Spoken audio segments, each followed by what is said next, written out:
بسم اللہ الرحمن الرحیم۔ تفسیر عثمانی سورۃ النجم۔ والنجم اذا ہوا، قسم ہے تارے کی جب گرے۔ نمبر 5، ما ضل صاحبکم وما غوا، بہکا نہیں تمہارا رفیق اور نہ بے راہ چلا۔ نمبر 6، وما ينطق عن الهوى، اور نہیں بولتا اپنے نفس کی خواہش سے۔ ان هو الا وحی یوحى، یہ تو حکم ہے بھیجا ہوا۔ نمبر 7، علمہ شدید القوا، اس کو سکھلایا ہے سخت قوتوں والوں نے۔ ذو مرۃ، زور آور نے۔ نمبر 8، فاستوى، پھر سیدھا بیٹھا۔ وهو بالافق الاعلی، اور وہ تھا اونچے کنارہ پر آسمان کے۔ نمبر 9، ثم دنا فتدلی، پھر نزدیک ہوا اور لٹک آیا۔ فکان قاب، پھر رہ گیا فرق۔ تفسیر نمبر 1۔ نمبر 5 یعنی غروب ہو۔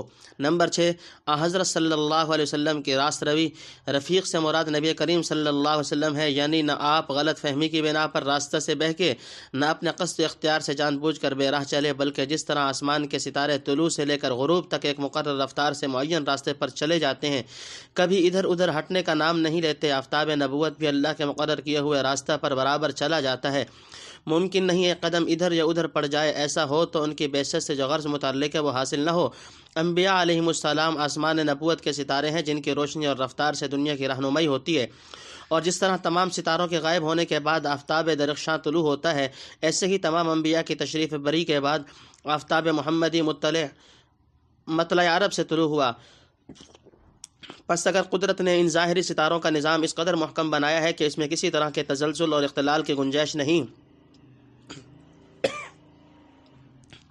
تو ظاہر ہے کہ ان باطنی ستاروں اور روحانی آفتاب و مہتاب کا انتظام کس قدر مضبوط و محکم ہونا چاہیے، جس سے ایک عالم کی ہدایت و سعادت وابستہ ہے۔ نمبر 7، آپ صلی اللہ علیہ وسلم کے ارشادات وہی ہیں، یعنی کوئی کام تو کیا، ایک حرف بھی آپ کے دہن مبارک سے ایسا نہیں نکلتا جو خواہش نفس پر مبنی ہو، بلکہ آپ جو کچھ دین کے باب میں ارشاد فرماتے ہیں وہ اللہ کی بھیجی ہوئی وحی اور اس کے حکم کے مطابق ہوتا ہے۔ اس میں وحی مطلوب کو قرآن اور غیر مطلوب کو حدیث کہا جاتا ہے۔ نمبر 8، حضرت جبرائیل کی قوت، یعنی وحی بھیجنے والا تو اصل میں اللہ تعالیٰ ہے، لیکن جس کے ذریعے سے وہ وحی آپ تک پہنچتی ہے وہ بظاہر آپ کو سکھلاتا ہے۔ وہ بہت سخت قوتوں والا، بڑا زور آور، حسین و وجیح فرشتہ ہے جسے جبرائیل امین کہتے ہیں۔ چنانچہ سورۃ التکویر میں جبرائیل کی نسبت فرمایا، انہ لقول رسول کریم ذی قوت الی آخرہ۔ نمبر 9، حضرت جبرائیل علیہ السلام اپنی اصلی صورت میں اونچے کنارے سے اکثروں نے افق شرقی مراد لیا، جدھر سے صبح صادق نمودار ہوتی ہے۔ نبی کریم صلی اللہ تعالی وسلم کی ابتداء نبوت میں ایک مرتبہ حضرت جبرائیل اپنی اصلی صورت میں ایک کرسی پر بیٹھے ہوئے نظر آئے۔ اس وقت آسمان ایک کنارے سے دوسرے کنارے تک ان کے وجود سے بھرا ہوا معلوم ہوتا تھا۔ یہ غیر معمولی اور مہیب منظر پہلی مرتبہ آپ صلی اللہ علیہ وسلم نے دیکھا تھا۔ دیکھ کر گھبرائے تو سورۃ مدثر اتری۔ اوسین او ادنا، دو کمان کے برابر یا اس سے بھی نزدیک۔ فاوحا الی عبدہ ما اوحا، پھر حکم بھیجا اللہ نے اپنے بندے پر جو بھیجا۔ نمبر 1، ما کذب الفؤاد ما رأى، جھوٹ نہیں کہا رسول کے دل نے جو دیکھا۔ نمبر 2، افتمارونہ علی ما یری، اب کیا تم اس سے جھگڑتے ہو اس پر جو اس نے دیکھا۔ نمبر 3، وَلَقَدْ رَآهُ نَزْلَةً أُخْرَى، اور اس کو اس نے دیکھا ہے اترتے ہوئے ایک بار اور بھی، عند سدرۃ المنتہا، سدرۃ المنتہا کے پاس، عندها جنت المأوى، اس کے پاس ہے بہشت آرام سے رہنے کی۔ نمبر 4، اذ یغشی السدرۃ ما یغشی، جب چھا رہا تھا اس بیری پر جو کچھ چھا رہا تھا۔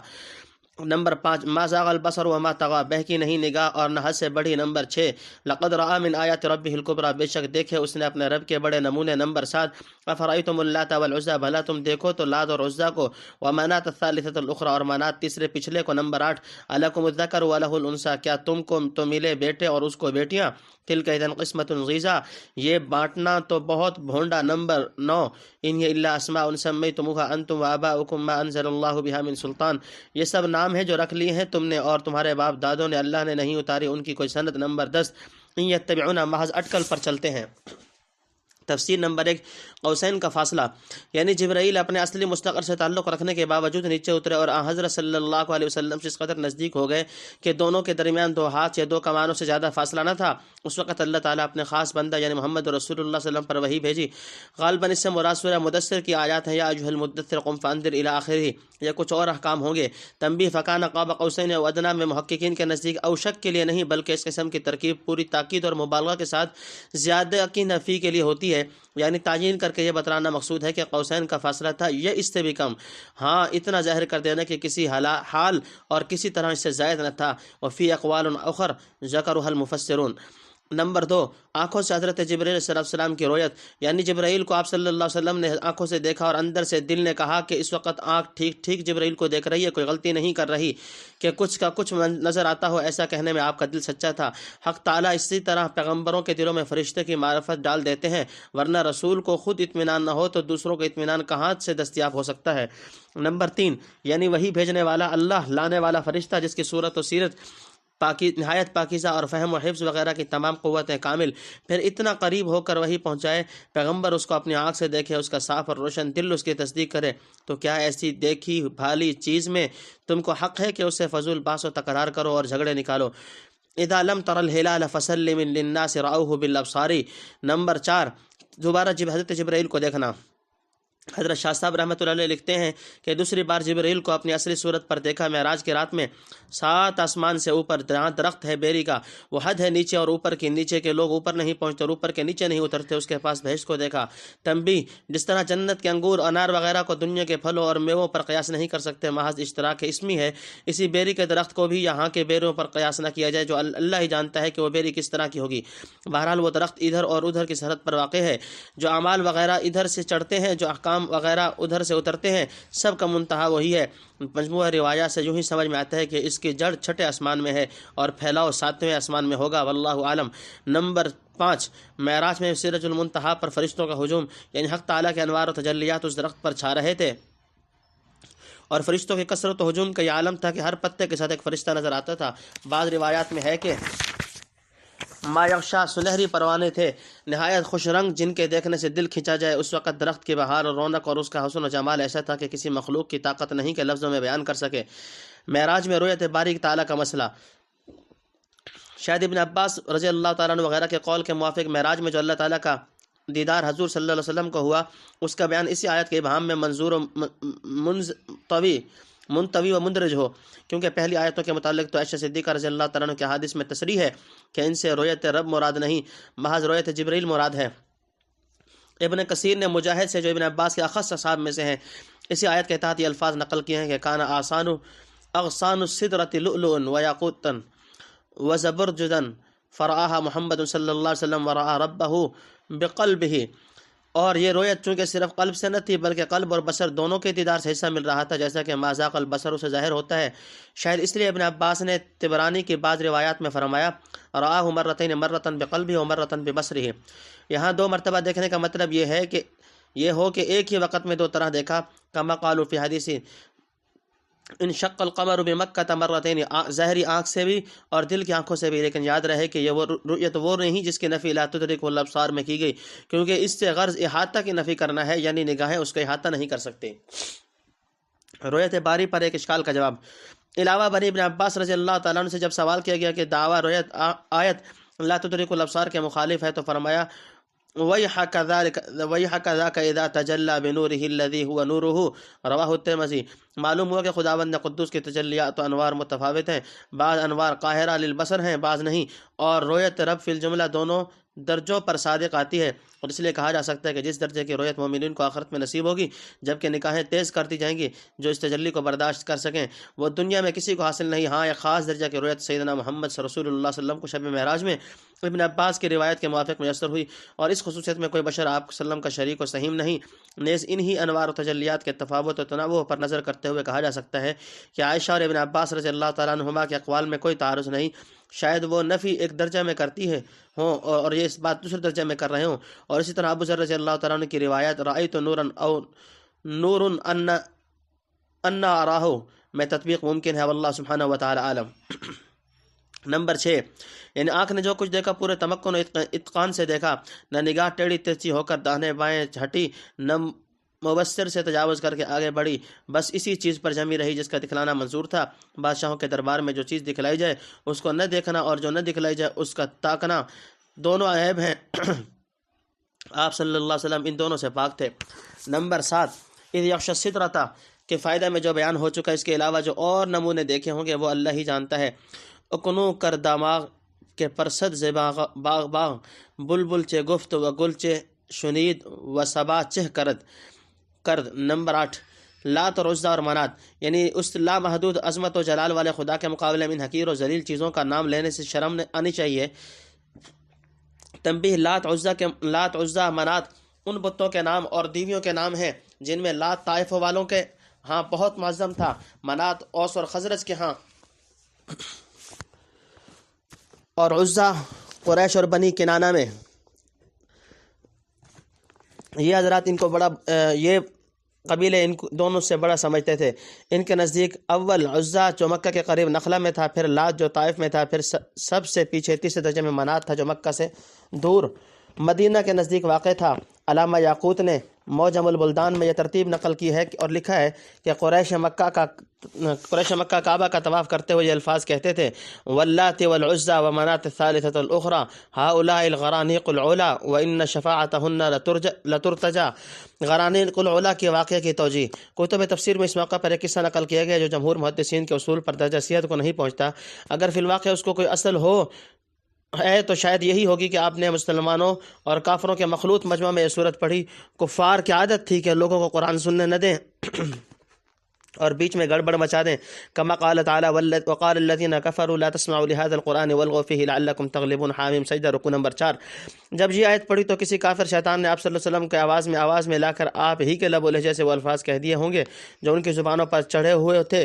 تلک الغرانیق العلا، آگے تعبیر وعدہ میں تصرف ہوتے ہوتے کچھ کا کچھ بن گیا، ورنہ ظاہر ہے کہ نبی کی زبان پر شیطان کو ایسا تسلط کب حاصل ہو سکتا ہے؟ اور جس چیز کا ابطال آگے کیا جا رہا ہے اس کے مدح سرائی کے کیا معنی؟ نمبر 9، یاقوت نے معجم البلدان میں لکھا ہے کہ کفار ان بتوں کو خدا کی بیٹیاں کہتے تھے۔ سو اول تو خدا لم یلد ولم یولد ہے، اور بالفرض اولاد کا نظریہ تسلیم کیا جائے تب بھی تقسیم کس قدر بھونڈی اور محمل ہے کہ تم خود تو بیٹے لے جاؤ اور خدا کے حصے میں بیٹیاں لگا دو، والعیاذ باللہ۔ نمبر 10، ان بتوں کی کوئی سند نہیں، یعنی پتھروں اور درختوں کے کچھ نام رکھ چھوڑے ہیں جن کی خدائی کی کوئی سند نہیں بلکہ اس کے خلاف پر دلائل قائم ہیں۔ ان کو اپنے خیال میں خواہ بیٹیاں کہہ لو یا بیٹے یا اور کچھ، محض کہنے کی بات ہے جس کے نیچے حقیقت کچھ نہیں۔ الا الظن وما تهوى الانفس، اور جو جیوں کی امنگ ہے۔ وَلَقَدْ جَاءَهُم مِّن رَّبِّهِمُ الْهُدَىٰ، اور پہنچی ان کو ان کے رب سے راہ کی سوجھ۔ نمبر 1، عمل الانسان ما تمنا، کہیں آدمی کو ملتا ہے جو کچھ چاہے۔ فَلِلَّهِ الْآخِرَةُ وَالْأُولَىٰ، سو اللہ کے ہاتھ ہے سب بھلائی پچھلی اور پہلی۔ نمبر 2، وَكَم مِّن مَّلَكٍ فِي السَّمَاوَاتِ لَا تُغْنِ شَفَاعَتُهُمْ شَيْئًا إِلَّا مِن بَعْدِ أَن يَأْذَنَ اللَّهُ لِمَن يَشَاءُ وَيَرْضَىٰ، اور بہت فرشتے آسمانوں میں کچھ کام نہیں آتی ان کی سفارش مگر جب حکم دے اللہ جن کے واسطے چاہے اور پسند کرے۔ نمبر 3، إِنَّ الَّذِينَ لَا يُؤْمِنُونَ بِالْآخِرَةِ لَيُسَمُّونَ الْمَلَائِكَةَ تَسْمِيَةَ الْأُنثىٰ، اور جو لوگ یقین نہیں رکھتے آخرت کا وہ نام رکھتے ہیں فرشتوں کے زنانے نام۔ وما لهم به من علم، اور ان کو اس کی کچھ خبر نہیں۔ ان يتبعون الا الظن، محض اٹکل پر چلتے ہیں۔ وان الظن لا يغني من الحق شيئا، اور اٹکل کچھ کام نہ آئے ٹھیک بات میں۔ نمبر 4، فاعرض عمن تولى، سو تو دھیان نہ کر اس پر جو منہ موڑے۔ عن ذکرنا ولم يرد الا الحیاۃ الدنیا، ہماری یاد سے اور کچھ نہ چاہے مگر دنیا کا جینا۔ ذالک، بس یہیں تک۔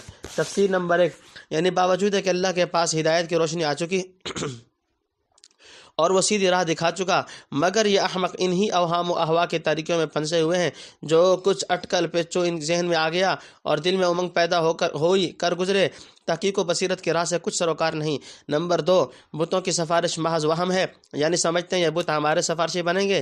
یہ خیالات اور آرزویں ہیں، کیا انسان جو تمنا کرے وہی مل جائے گا؟ یاد رہے دنیا اور آخرت کی سب بھلائی اللہ کے ہاتھ میں ہے۔ حضرت شاہ صاحب رحمۃ اللہ لکھتے ہیں کہ یعنی بت پوجنے سے کیا ملتا ہے، ملے وہی جو اللہ دے۔ نمبر 3، فرشتے بھی سفارش نہیں کر سکتے، یعنی ان بتوں کی تو حقیقت کیا ہے، آسمان کے رہنے والے مقرب فرشتوں کی سفارش بھی کچھ کام نہیں دے سکتی۔ ہاں اللہ ہی جس کے حق میں سفارش کرنے کا حکم دے اور اس سے راضی ہو تو وہاں سفارش بے شک کام دے گی۔ ظاہر ہے کہ اس نے نہ بتوں کو سفارش کا حکم دیا اور نہ وہ کفار سے راضی ہے۔ نمبر 4، فرشتوں کے متعلق باطل عقیدے، یعنی جن کو آخرت کا یقین نہیں وہ سزا کی طرف سے بے فکر ہو کر ایسی گستاخیاں کرتے ہیں۔ مثلا فرشتوں کو زنانہ قرار دے کر خدا کی بیٹیاں کہہ دیا، یہ ان کی محض جہالت ہے۔ بھلا فرشتوں کو مرد اور عورت ہونے سے واسطہ اور خدا کے لیے اولاد کیسی؟ کیا سچی اور ٹھیک بات پر قائم ہونا ہو تو ایسی اٹکلوں اور پادر ہوا اوہام سے کام چل سکتا ہے، اور کیا تخمینے اور اٹکلیں حقائق ثابتہ کے قائم مقام ہو سکتی ہیں؟ مبلغهم من العلم، پہنچی ان کی سمجھ۔ نمبر 1، ان ربک هو اعلم بمن ضل عن سبیلہ، تحقیق تیرا رب ہی خوب جانے اس کو جو بہکا اس کے راہ سے، وہو اعلم بمن اہتدی، اور وہی خوب جانے اس کو جو راہ پر آیا۔ نمبر 2، وللہ ما فی السماوات وما فی الارض لیجزی الذین اساءوا بما عملوا ویجزی الذین احسنوا بالحسنى، اور اللہ کا ہے جو کچھ ہے آسمانوں میں اور زمین میں تاکہ وہ بدلہ دے برائی والوں کو ان کے کیے کا اور بدلہ دے بھلائی والوں کو بھلائی سے۔ نمبر 3 الذین یجتنبون کبائر الاثم والفواحش الا اللمم، جو کہ بچتے ہیں بڑے گناہوں سے اور بے حیائی کے کاموں سے مگر کچھ آلودگی۔ نمبر 4 ان ربک واسع المغفرہ، بے شک تیرے رب کی بخشش میں بڑی سمائی ہے۔ نمبر 5 وَأَعْلَمُ بِكُمْ إِذْ أَنشَأَكُم مِّنَ الْأَرْضِ وَإِذْ أَنتُمْ أَجِنَّةٌ فِي بُطُونِ أُمَّهَاتِكُمْ، وہ تم کو خوب جانتا ہے جب بنا نکالا تم کو زمین سے اور جب تم بچے تھے ماں کے پیٹ میں۔ فَلَا تُزَكُّوا أَنفُسَكُمْ هُوَ أَعْلَمُ بِمَنِ اتَّقَىٰ، سو مت بیان کرو اپنی خوبیاں، وہ خوب جانتا ہے اس کو جو بچ کر چلا۔ نمبر 6 أَفَرَأَيْتَ الَّذِي تَوَلَّىٰ، بھلا تو نے دیکھا اس کو جس نے منہ پھیر لیا۔ نمبر 7 وَأَعْطَىٰ قَلِيلًا وَأَكْدَىٰ، اور لایا تھوڑا سا اور سخت نکلا۔ نمبر 8 أَعِندَهُ، کیا اس کے پاس۔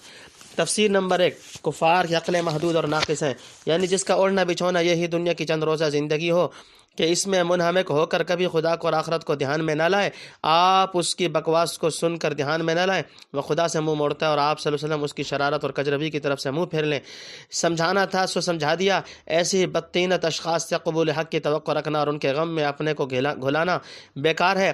ان کی سمجھ تو بس اسی دنیا کے فوری نفع نقصان تک پہنچتی ہے، اس سے آگے ان کی رسائی نہیں۔ وہ کیا سمجھیں کہ مرنے کے بعد مالک حقیقی کی عدالت میں حاضر ہو کر ذرہ ذرہ کا حساب دینا ہے۔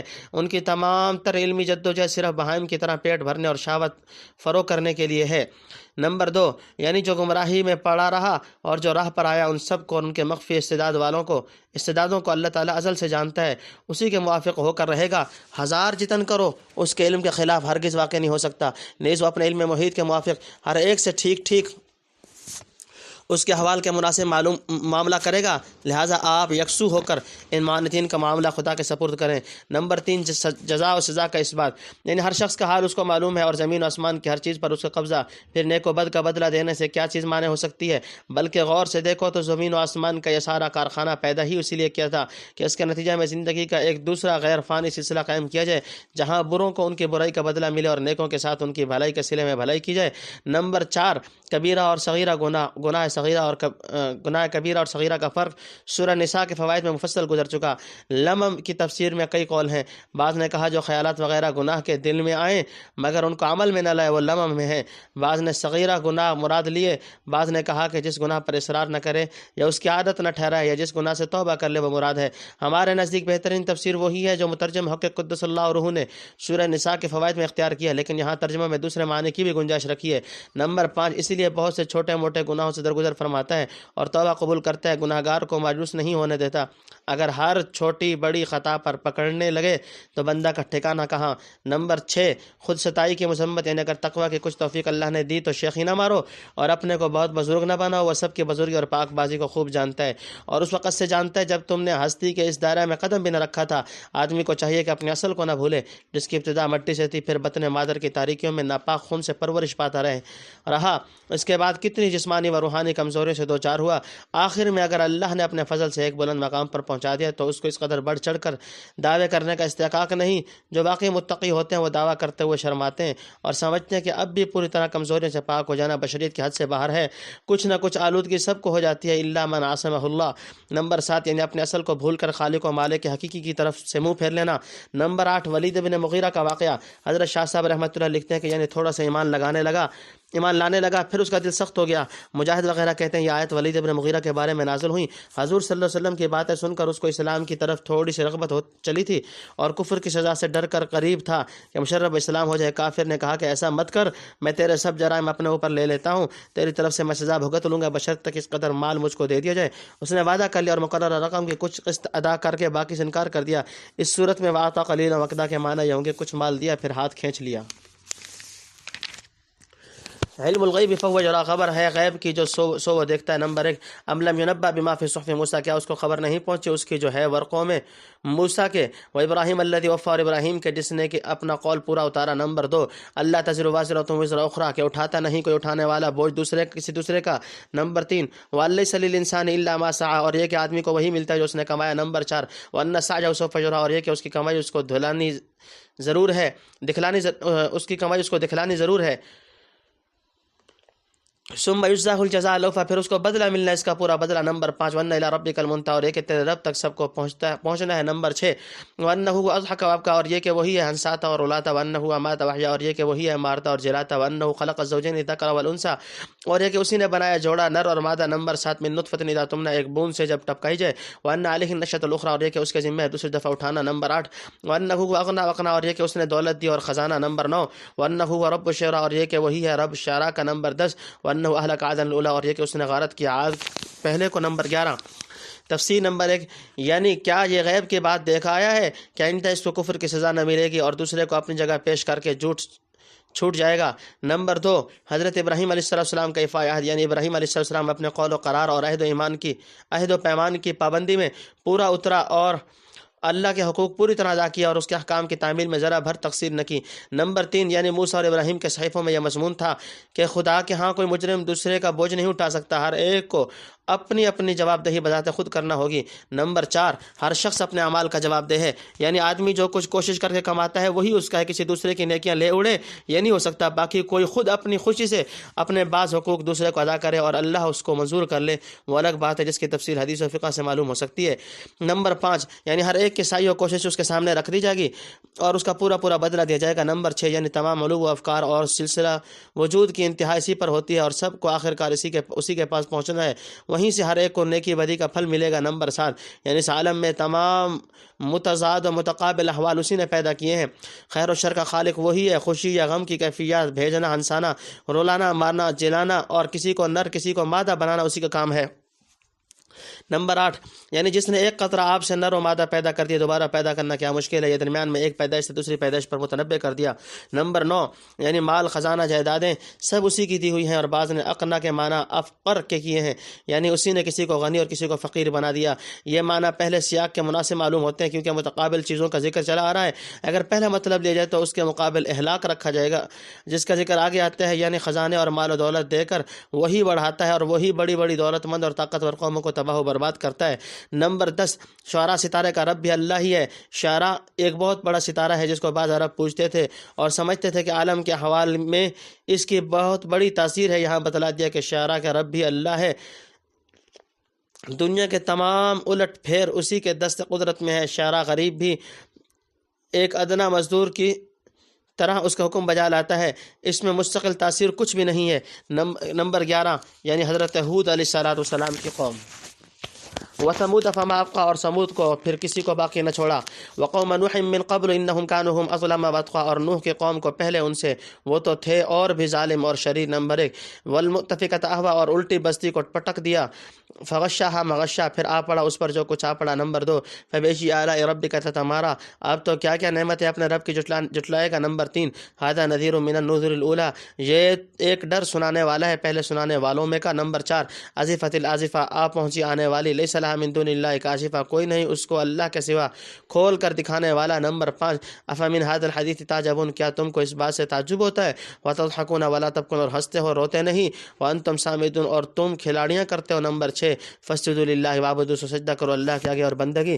تفسیر نمبر 1 کہ سینکڑوں برس تک خدا کے پیغمبر نوح علیہ السلام کو سخت ترین ایذائیں پہنچاتے رہے جن کو پڑھ کر کلیجہ منہ کو آتا ہے اور آنے والوں کے لیے بری راہ ڈال گئے۔ نمبر 2 یعنی پتھروں کا میہ، یعنی یہ قوم لوط کی بستیوں کا ذکر ہے۔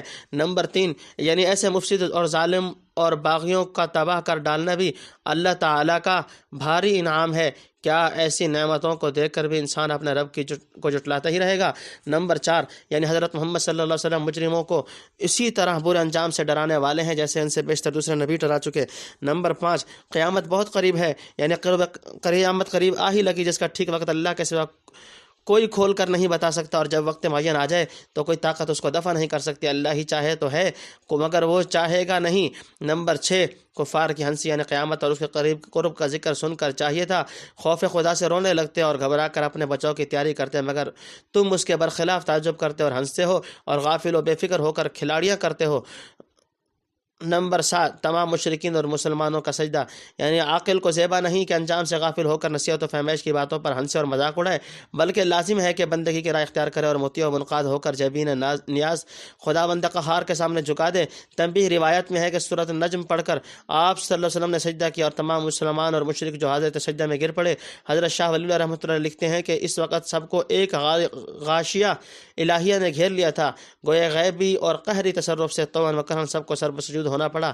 صرف ایک بدبخت جس کے دل پر سخت مہر تھی اس نے سجدہ نہ کیا، مگر زمین سے تھوڑی سی مٹی اٹھا کر اس نے بھی پیشانی کو لگائی اور کہا مجھے اس قدر کافی ہے۔ تم سورۃ النجم وللہ الحمد والمنہ۔